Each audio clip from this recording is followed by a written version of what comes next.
All right, the NFL draft, it's coming Thursday, and I feel stupid yelling and screaming about this because it's normally all over the place, but this year it really, really is all over the place. I mean, we don't even know who the first pick is going to be. Trayvon Walker is now the favorite as of yesterday to go first. He passed Aiden Hutchinson, who's expected to go second. We don't know which quarterback is supposed to go first. We don't know anything. We don't. And that's why last year we at least knew a little something. We knew Trevor Lawrence was going 1. Zach Wilson was going to the Jets. We didn't know number 3. Clay Travis and Todd Furman. What's the other guy? I think they're both retired now. I don't know what they do now. They were screaming at me, no way. Mac Jones is going 3. I was like, why? Who cares? Well, why should he be the third quarterback? I'm going to say Trey Lance. And I was right, and they were wrong. And I had nothing at all to base it on it. And guess what? Trey Lance wasn't even as good as Mac Jones. So nobody knows anything, right, Bri? It's really stupid. It's really stupid. I will say, too, the funny thing is, right, for as much as we look at these drafts, I feel like every time I look at it now, it's like looking at it for the first time. Because all of these odds, everything keeps changing. So it's like whatever I just looked at yesterday doesn't even matter. Everything's brand new today. The numbers are going crazy. Yeah, and it's not even the VIG that's changing. It's the numbers. I mean, you got guys at 15.5 going to 12.5, 13.5. Let's start with Malik Willis, who is still favored to be the number 1 quarterback taken. His over-under now is 13.5, over -130. Like you said, it was 12.5 last night. So now it's 13.5. I'm going under. I still think he gets taken first. I think he gets taken early. I think it's taken by either Detroit, Atlanta, or New Orleans. I don't know that Detroit gets him with that 2 spot. Still good value at 10-1. Maybe they'd have to pass on number 2 or trade him away, trade up from 32 to get to 12, something like that.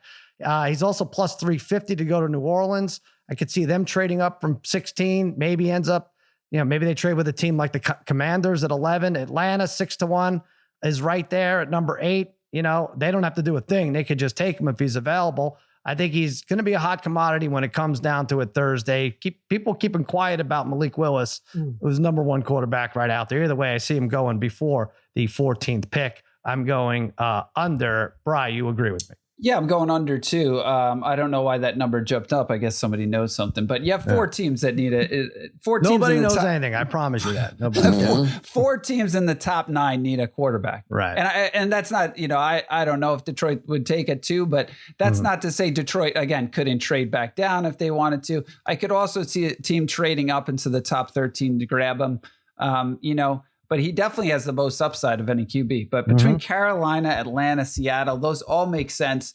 Atlanta makes a lot of sense because, again, you have a guy like Mariota in there who's like he's going to be a short-term answer, and he's athletic quarterback that could tutor Willis here. So I don't know. To me, I think the one thing is I don't think teams. I mean, maybe because the quarterbacks are a little weaker in this class, but you also don't want to miss out on the next big thing. So maybe Willis, again, has the most potential. So I could see a team being like, we can't miss out on him and potentially, again, trading up into the top 13 to draft him. Yeah. And then there's Kenny Pickett. His over-under is now 15.5. Now, again, last night, it's weird because he was 12.5, just like Malik Willis, even though Malik Willis is more likely to get drafted, at least according to the odds, more likely to get drafted first. They were exactly the same at 12.5. Now Pickett is 15.5. Even big there. Over under is -114. Either way, I'm going over. I think it could be Steelers at 20. I could be someone like Carolina trading down, but getting him. I'm thinking either way later in the first round. It's weird that they both had the same over under. Some people think, Harry, that Pitt could get him at 52. He could be the Mac Jones of the draft, dropping, maybe not out of the first round, but later than anticipated. I'm going to go under. You go under 50. I'm going to go over. You go under 15. I'm going to go under. Look, like you said, who knows anything? We don't know anything. I wouldn't be surprised if Willis goes later in the first round. Maybe Pickett's the guy. Brian mentioned Seattle, Atlanta, maybe Detroit. And at 15.5 picks, if I'm going to go under, even at 15, Philadelphia sits at 15. Past couple of years, they've made very interesting first-round picks.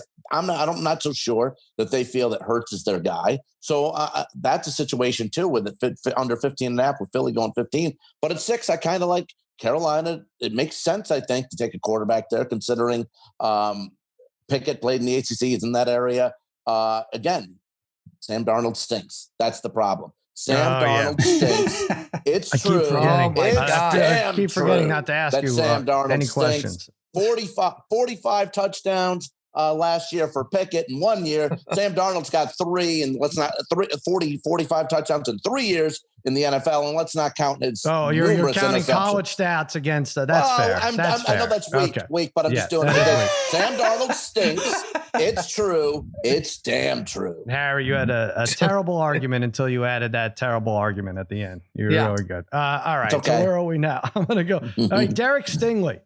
LSU, I mean, this is the hottest name in the draft right now. The people are saying he could be a top 3 pick. He moved from, when we had Daniel Jeremiah on, he was 12 or 12 and a half. Then he moved to 9.5 as of last night. Now he's 8.5. The under is -172. He moved to 8.5 and the under is -172. Right. That's a big, big move, parlay kid. People say it's a no-brainer, Sauce Gardner over Stingley. But they're still moving up spots. There's this foot injury with Derek Stingley. There's the fact that Devontae Smith had over 200 yards posted on Stingley a couple of years ago. I still think the Commanders or Vikings take him outside the top 10. So I'm going over for Stingley. Yeah. You have him as well. I agree, Sal, everything you just said. Stingley over. I think his ascension here has, I'm not sure what's happened or why it's been warranted. But I think, like you said, he's moved up about 4 spots in the last week or so, but I think he kind of middles that. I think he's going to be about 10, shade over 10 here. So let's take the plus money, right, Sal? For a guy that was well over this 8.5 just a week ago, right? Well, that's the thing. He's had some, an injury. There's some things like he's not as sure, he's going to be a good player, but I don't know if teams are going to be really jumping here into the top 10 to grab him. So take the plus 128 as it sits right now. Yeah, I mean, look, these are bingo numbers, right? We're really trying to pick the lottery here. So with the really just taking dabs, everything. So I think the thing is, don't get hurt. Don't lose too much. I know I'm not going to follow my own advice, but don't lose too much money. Maybe you don't take too many heavy minuses. Now, so under 3.5 quarterbacks is -250. I love that. And I know I'm going to have a lot on that. And it's going to be stupid when, the Notre Dame's backup gets picked in the first round or something. Right. But Desmond Ridder, over under 30.5. He's kind of been consistent around this number, Harry, for a while. I'm going to go under. But what's interesting is with the Lions, I think he's taken in the first 30. I think 3 quarterbacks go. I think he's one of them. It's funny. I have the Lions taking 4 quarterbacks. I'm gonna be upset when it doesn't happen.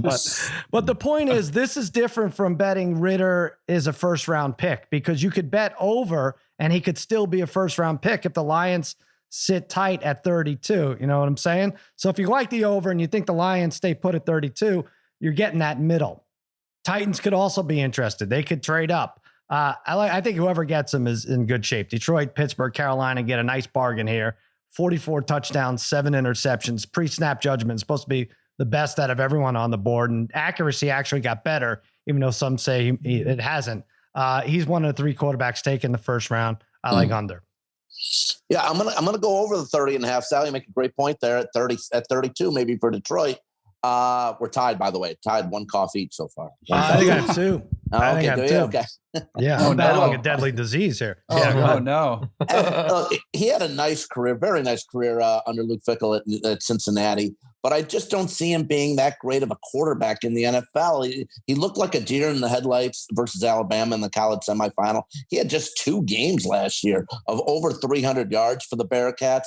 I'm just not overly impressed with him to be a first-round pick in terms of, at least going under the 30.5, maybe at 32 to Detroit makes sense. But I'm just going to go over 30.5. The thing that jumps out to me is 44 touchdowns and Sam Darnold. How many this year? No. Okay. That's terrible. 45 for his 3-year career. And interceptions are very close. We talked about parlay kid Sauce Gardner versus Stingley. Over under is 4.5. Again, yesterday it was 5.5. Now the over 4.5 is -250. I'm going to go under. Do I have that right? I have under. Yeah. So I have under. Am I getting plus 185 on the under 4.5? Oh, is that right? Hold on. Yeah, that's right. Yeah. Yep. That's crazy. Yeah. Yeah. Under 4.5 is plus 185. I like it. You know, I look, this is a Jets pick right now, right? At 4. I think they can't pass up Thibodeau or Gardner, right? So if one's available, they got to take him. And I think Sauce is available. Opposer passer rating 22.6 when targeted, which is like second in the whole FBS. Opposing quarterbacks average less than 3.5 yards per target when targeting him. They threw no touchdowns and 3 interceptions. I think this is a steal for the Jets here's the thing with the Jets. You don't want to screw up. You almost want to pick after the Giants, right? So that you don't have to have this hanging over your head. That, oh boy, we screwed up the pick and now the Giants got the better of the deal. I think he's a Jet at number 4 and I'm getting plus 185. Parlay Kid, you have to lay a lot to go over here at this point, right? Well, that's why I said, you know what? I actually did read it a bit wrong here, Sal. I'm going to go with you here as well on the under at the plus money. Just like we're saying, if you look at a lot of, I've looked at thousands of mock drafts on our mock draft database here, and Gardner, some people have him going as even third here in this draft. He's a lockdown corner. Certainly would fit what Salah wants to do with the Jets, right? Like defensive first type of team. So again, I'm just going to take the plus money here. It's too good. I mean, minus 250 to go over here is way too much. Let's take the plus 185. This might be a really good value here for us, Sal, on Gardner. Yeah, I like it. Also, all right, so Ohio State wide receiver Chris Olave over under 16.5. The under is minus 205 if you think he gets in the first half of the draft. The over is plus 122. It's actually 152. Is it? All right, I was going to say, can we tighten that up a little bit, FanDuel? This is hard enough. I'm going to take the over at plus 152. I like the plus money. With so many wide receivers out there, could the Saints, Commanders, Jets, or Falcons take them? Probably, but there's a world where Wilson goes and Williams goes and London goes before Olave. 6.5 wide receivers projected. Brother Brian, you like that number over or under? First of all, 6.5 wide receivers. First round. I like the over with the plus money, but the plus 152. And, I've struggled betting these wide receivers, though, I will say the last couple of years. But now I do think probably Olave, probably should go within the top 16. But when you factor in Jameson Williams that we talked about yesterday, and then you got Wilson, you got London, who it appears these GMs like more. So will 4 wide receivers go in the top 16? I'm just going to say no and get the plus 152. Right. Yeah, let's take the pluses, 152. All right, I asked everyone to pick a bonus outside of the 6 that we just mentioned. Let's stay with the wide receivers. Harry, you like Dotson under 30.5. You think he's pretty much going to be a first rounder? Yeah, under 30.5 for John Dotson at minus 114, wide receiver from Penn State. Great hands, great route runner, breakaway speed, ran a 4.40. Just 91 receptions last year, 1,200 yards, 12 touchdowns. Solid player. Just the one little bugaboo about him that the teams don't really care for is that he is only 5'11", but I've seen him make some unbelievable catches in big games when it mattered. Guy's a stud. I'm taking him under 30.5. You're always about reach and height and everything like that when it comes to MMA, but with NFL, you don't care, huh? All right, interesting. I'm taking a wide receiver way down on the list there, although he shouldn't be. John Mechie. Now I get it. Tore his ACL. That was in the SEC championship game. That was in that, right? That was before the playoff. Yeah. His number is 56.5. So that puts him at the latter part of the second round. And I don't have to remind you how much these teams love Alabama wide receivers. Waddle, Smith, Ruggs, Judy, Ridley, all 4 first rounders. I know there are some groans in there because of personal issues with some of those guys, but you have to go back to 2017 when an Alabama wide receiver went, I don't know, past 56. Could you guys even guess who it is? No way, right? Ardarius Stewart went 79th, and that didn't work out because he was a Jet, basically. But anyway, Mechie's listed as the 10th best receiver and really would have been second or third, I think, if not for the injury. 96 catches, 1142, 8 scores last year. He had 2,100 yards in 2 years. Again, you're banking on this ACL to heal up. but I think he's second or third best. Think someone takes a chance on him before the end of the second round. Give me under for John Mechie. Brother Brian, what do you like? Yeah, I like Tyler Linderbaum at under 28.5. You know, there was a point, he's the center for Iowa, but there was a point where like centers, guards, right? Well, years ago, right? Or a long time ago, it would have been like you take a center or guard, either late first round, second round, third round. Although that's changed, right? Recently in terms of top guards and top centers.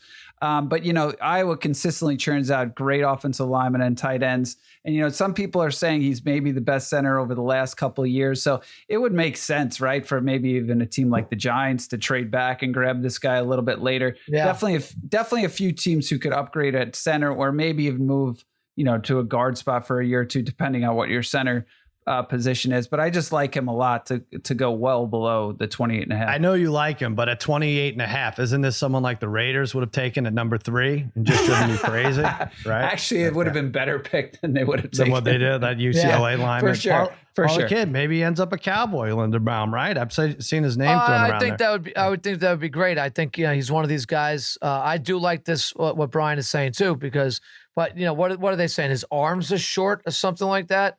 Right, like that's what's holding it back. What's his reach, Harry? Come on. I mean, guy was a.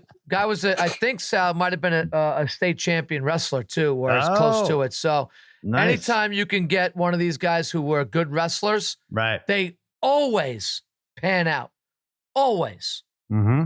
There you go. So if the Cowboys have a chance to get him, I would jump on him. All right, and you have a bonus pick too for us, Parlay Kid. Yeah, I'm going to take Corral over 34.5 here in the draft. I really, honestly, with the exception of maybe Willis, I don't think any of these quarterbacks should go before 34.5. I would sit and wait on any of these guys. I'm not sure. Even the teams that have needs at quarterback, this might not be the year to be drafting one. You might just want to wait, let your backup play a year, and get back into the draft there next year for a quarterback. So Corral over 34.5. By the way, Corral, Long Beach High School, plays 5th in the county as a wrestler senior year. I don't know if you know that. No, I made that. I did look up the high school there for you. All right, that's it. So I don't know if anyone learned anything there, but we'll have more draft stuff for you tomorrow. We'll have more NBA for you tomorrow. And don't forget, race to 10. Bri, who are we going with? Memphis, right? Memphis minus 154. Let's go. Right. So it's minus 154, but Bri says this isn't going to be close. This is a 10-3, 10-4 type game. Check in with us. What is that? 7:30 Eastern time? 7:30. Let's do that. That's the TNT game.